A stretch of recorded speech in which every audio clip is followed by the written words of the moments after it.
Let's do it. Hello, I'm Sandy Mackey, I'm Tom Harris.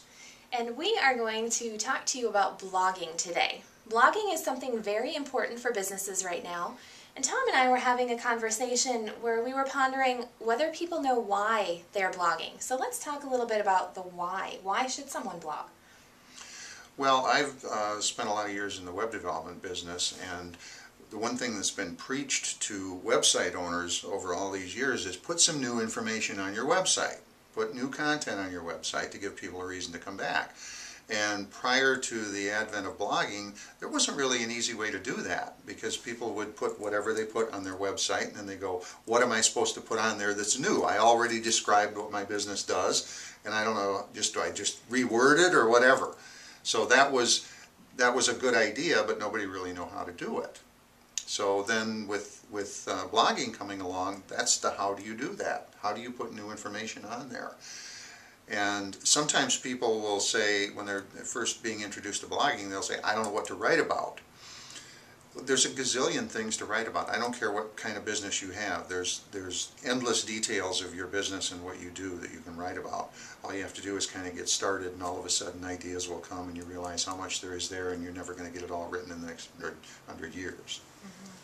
Well, there's definitely several reasons to blog. So the number one reason is the fresh content. Google and the other search engines like the fresh content. So being able to put something on the website every day that's indexable by Google and searchable that people can come and see is definitely a bonus.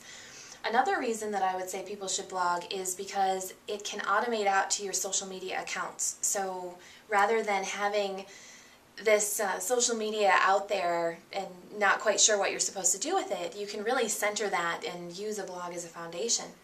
And one other perk of blogging that I think a lot of people, once they get started, find out is it actually helps you become more clear in your message and what you'd like to share with the world. We all know so much about our businesses and our industries and about our lives and perspectives and inspirations that when we then have to retell it so that someone else could understand it, it helps us become more clear in the process for ourselves. I would actually almost make that the number one reason to do it, because everybody knows everything there is to know about their businesses, but when it comes down to enunciating that and explaining that to someone else, that's a different matter. And it's not just explaining what you do, but it's getting focused and figuring out, okay, there's all these different aspects to my business. How do I prioritize those? Which ones are really the most important that I should talk about? And maybe there's some things that you do in your business that you shouldn't even be doing because they're not that important. They might be favorites to you, but they're really not that useful to you in the marketplace. So just the simple process of blogging helps you sort through that stuff and figure out where your priorities are or ought to be. It does. Tom and I are both active bloggers, and we each have our own perspective when we approach our blogs. So I'll ask you first, Tom, when you sit down to write a blog post or in the process of what you're doing, what do you think about? What are your considerations when you decide what to post or how frequently to post?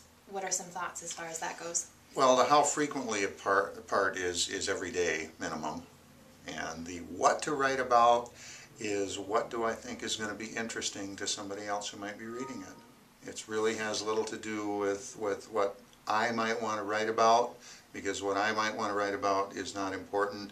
The only thing that's important is the reader, the person who's reading it. So is the topic interesting to people? Is the way I'm writing it interesting? So. I would agree with that. When we're blogging with the Insights Group site, again, we follow that same parameter. Is this something that our readers would find interesting? Is it helpful? Some days there's an educational piece, and then some days it's purely informational about something that might be coming up.